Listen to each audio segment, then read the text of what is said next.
You are now watching Zach Lesage, the best place to learn about competitive Pokemon TCG. Let's get it!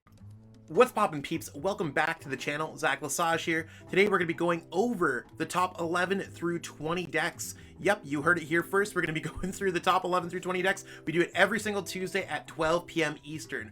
On Mondays at 12 p.m. Eastern, we cover the top 1 through 10 decks. So if you want to know the whole top 20 decks, we've got that Monday-Tuesday combo. That being said, there's a lot of movement in when it comes to the whole metagame, and these decks really show the decks that are existing in the metagame that might creep into the top 10, might have your favorite deck. Let me know in the comments below which one, like, what do you think the top 11 deck is going to be? What do you think the 12th deck is going to be? Let me know your 11, 12, 13, 14, all the way to 20 in the comments below, and I'll let you know if you're right. I get back to everyone's comments. In the pinned comment below, there are all the lists for all of these decks. There, you can see exactly what's going on, reference videos for most. Give this video a thumbs up, subscribe to the channel, and let's jump into our number 20 spot. Splashing its way all at number 20, we have LAPRAS VMAX. Now, LAPRAS VMAX is all about building up energies and attacking with a lot of damage for all those energies attached. This is my current take on the deck. It's inspired from a couple weeks ago when this deck did make the top 20. Not entirely sure the player who really brought this deck to success, but LAPRAS has seen some light play. As you can see with 10 CP, Mew in first place has 1900 plus CP, almost 2000. So this is just like one placement at a smaller event, or at a bigger event, it got like a top 32. I'm not entirely sure where the LAPRAS is coming from, but it is one of those things where LAPRAS is an acceptable deck. I don't think it really gains anything from Brilliant Stars, but that's what you're going to find in these outskirts of the decks that are just existing. It's more in that tier 3 kind of category where it's not bad. It can definitely win against some decks, but you have to have a really good day with LAPRAS in order to get that top 32, top 16. So that's what we got, starting off strong with LAPRAS. If you're missing any of the cards for these decks, you can go to PTCGO plug in code ZLesage5. You can find that code in the description. Save 5% on your next order. It does help me out as a content creator because I do get a little bit of a splashback from that code, and it does allow me to make more great content for everyone. So pick them up, especially with Brilliant Stars coming out. Breezing into number 19, and also number 19 last week, is LEAFEON VMAX. LEAFEON VMAX, all about that Grass Knot, giving your opponent extra retreat costs with GALARIAN and making them pay for it. Now, the reason why this deck is kind of hit kind of the back of the metagame so hard is because both Mew and Jolteon are decks number 1 and 2 have 0 retreat cost. That's all it is. They have 0 retreat cost. LEAFEON's, you can't really do much when you can't beat deck number 1 and number 2, and especially with Gengar seeing a lot more success with those hiding darkness energies, LEAFEON VMAX has to definitely give up somewhere, and this is really where it's giving. Maybe with LEAFEON V-Star coming out in the next week or two, this deck might see a little bit more a breath of new life, I guess. But reasonably, it's just going to stay at the bottom of the metagame until something changes with the retreat costs going around or anything else like that. But it is the case of a deck that it is very good, just not very well positioned in the metagame. Rapid striking it up at number 18, and falling from number 17 last week is Rapid Strike Urshifu VMAX with GALARIAN MOLTRES. This deck's all about using Rapid Strike Urshifu for its old G-Max Rapid Flow and Gale Thrust, and you also have Moltres to try to beat some of those dark, weak attackers like Mew VMAX, for example, the number 1 deck in format, right? Well, this deck seems to kind of feel like a bunch of decks mixed together. It doesn't necessarily work cohesively as other decks. So I'd rather stick to the Rapid Strike Urshifu Melony deck, which seems to be a little bit more of a purebred Rapid Strike Urshifu build. Or I'd rather switch to another deck that's fighting in dark, maybe the Gengar VMAX with the Single Strike Urshifu tech, or a Single Strike Urshifu VMAX with Umbreon. It's really where I'm at. I think that this deck's just not well positioned right now. It's kind of proven itself and fallen off as players have found better builds of this deck. So I wouldn't even be surprised if this deck eventually fell out of the top 20 or claim that 20th spot where it's like, sometimes it's going to be there, sometimes it's not. It's a viable choice in some metagames, but I think that there's just better decks than this.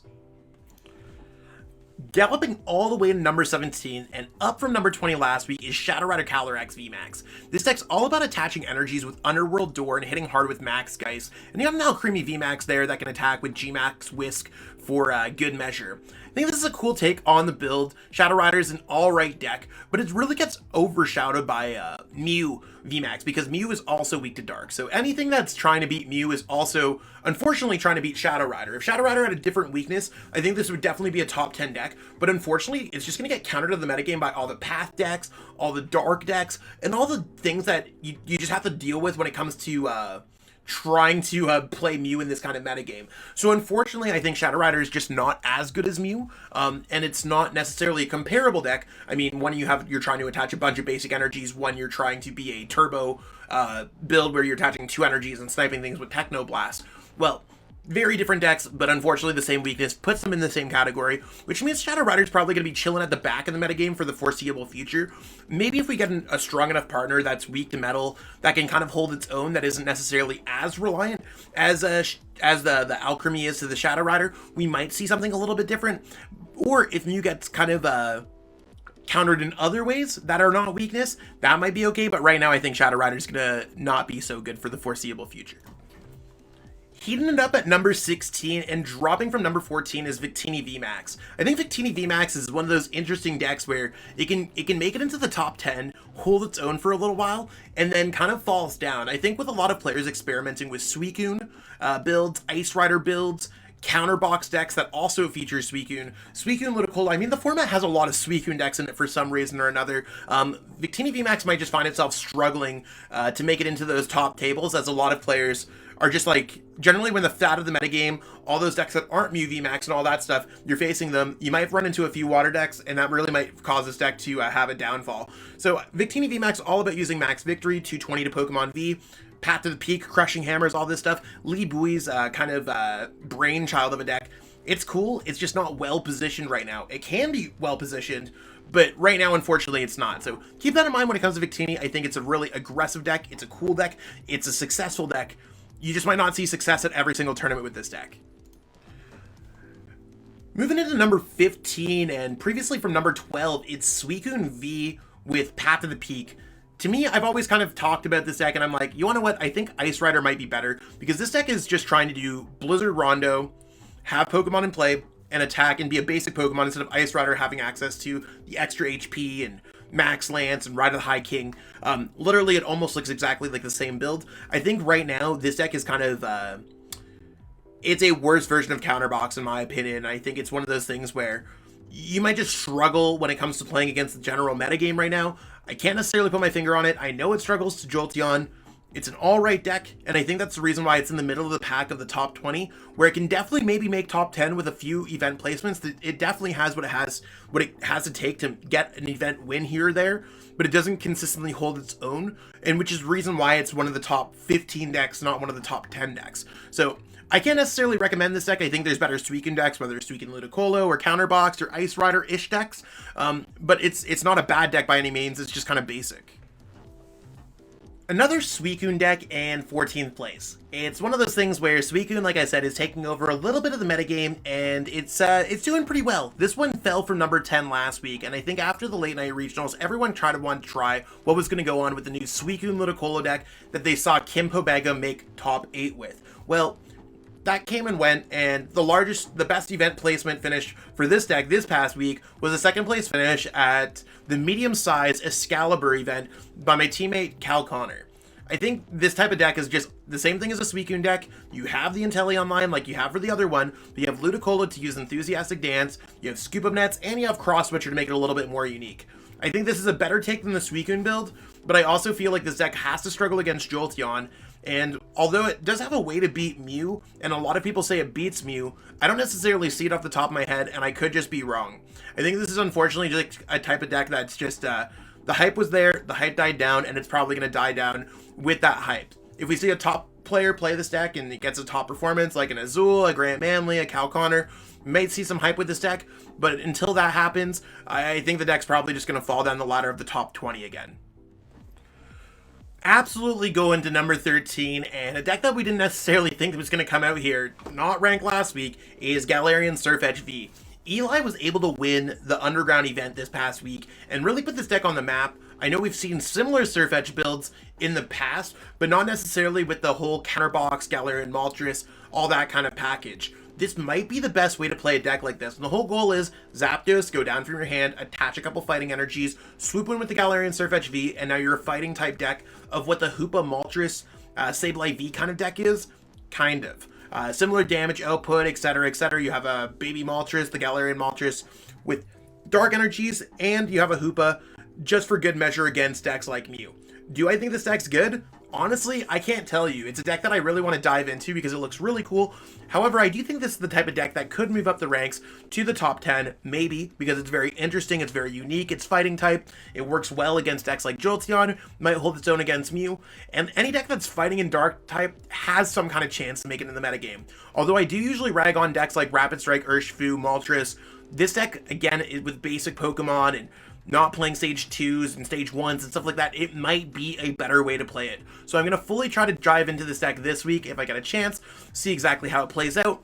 Might be a flash in the pan, but I do think this deck's hot. Maybe give it a try and see if you can pick up the cards for yourself. I don't think they're relatively expensive online, but if you are trying to pick up some codes, use code Lesage5 at PTCGO Definitely helps me as a content creator. I know I already said that, but I do want to give you a reminder in case you didn't get it the first time.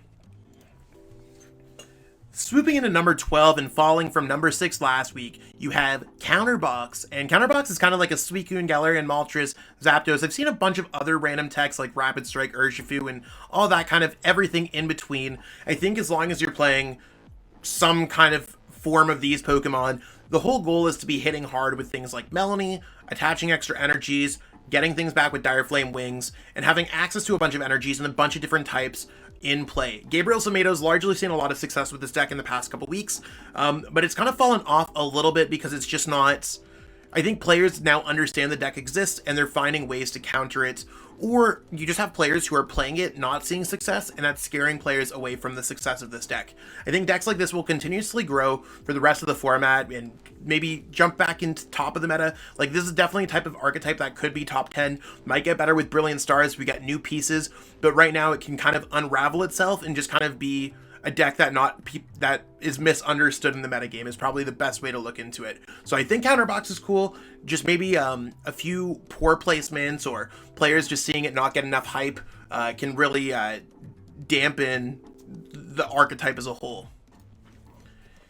Rapid striking it all the way to number 11, and 11th last week as well. The unfortunate position of not being in the top 10 decks video, Rapid Strike Urshifu VMAX with Melony. This deck's all about using Gmax Rapid Flow, picking on your opponent's Pokemon with Telescopic Sight and Passimian's throwing coach ability, and really targeting down the right Pokemon, using Quick Shooting Inteleon and Metacham to make numbers happen. We all understand how powerful Rapid Strike Urshifu is, but in a metagame that you can quite often just like see a lack of success because the number 1 deck is Psychic type and you are weak to Psychic, that might be a factor. I'm going to put that out there, that's probably the main factor. Now this deck was only 10 CP from making it off in number 10, where Inteleon snubbed it, and then another 10 from where Ice Rider subbed it. So this deck was like one top 32, a top 16, a top 8 away from making it into the top 10 decks. So it's really close to getting there, but consistently finds itself at 11 because it's not necessarily well positioned in this format, because there's a lot of decks that just beat it, and it's not really accomplishing too much. This deck might get better in Brilliant Stars, but we also have Manaphy coming out. So it might just be the case of this deck is too hard to play for most players, and the players who are playing it, or decide not to play it, might just decide to play other decks. So I think this is a combination of a lack of play, it's too hard to play, and it's really one of those things where Rapid Strike Urshifu is just not super well positioned right now. I think those are pretty much the factors that cause it to be at number 11. If you like this deck, by all means, play it in your next events. I know that Tord really was the one who popularized this deck. You got this super awesome build. I'd love to see it see some more success, but it's just not, unfortunately, cutting it to make the top 10 list. We'll see if that can change going forward next week. That's what we got going on for these decks. Hopefully you enjoyed seeing all the decks that exist. Again, if you haven't checked out the Monday video, check out the Monday video for the decks 10 through 1. There's a lot of great decks in our format right now. I'm getting really excited for Brilliant Stars, so stay tuned for some more great content. We have so much stuff going on, and I'm still at double uploads right now. It's been it's hard to manage double uploads, but hopefully everyone's enjoying the extra content. Give this video a thumbs up.